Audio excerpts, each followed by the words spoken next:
And finally, for our last story, now something you may find interesting. Well, I found it funny anyway. So during a pandemic, people can still find love in a sense.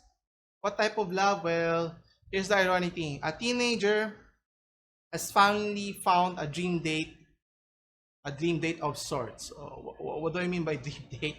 Well, let's take a closer look. You'll be surprised who's her dream date that she considers. So it's Godzilla, which is kind of surprising. So a teenager finally achieves her dream of dating Godzilla.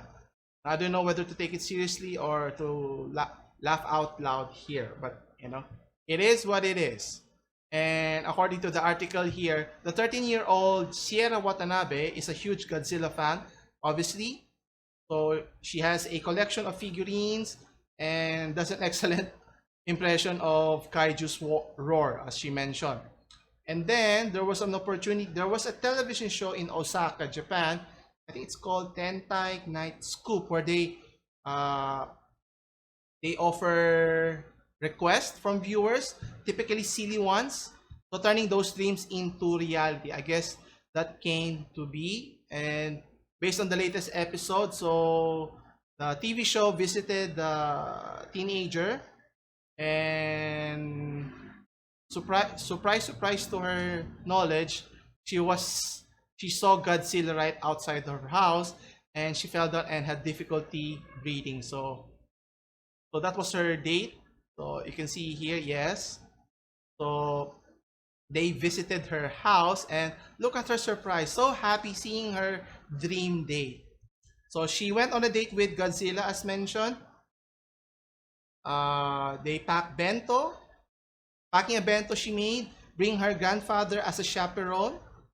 Okay. Then the couple visited different locations. The Godzilla Museum is one on Awaji Island. And then they also hold hands. They have here, let me see. Yeah. There you go. So they were holding hands. And then they check out the display as in earlier in the image.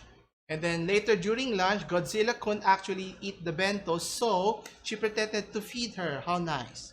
And then she also to pretend give him some tea. Now, is Godzilla a boy or a girl? I don't know. Anyway. And then the date drew a close where Godzilla waited on the beach at sunset where Sierra gave her a hug. Okay, that was nice. A big smooch and then proposed. So the date was more than that. Well, sadly, Godzilla did not take her hand in marriage and she ended up having a memorable date. Now, I don't know if that's true love. Well, she's still young. Anyway, I think, love can happen in the most, unpredictable times, especially during a crisis or during a pandemic.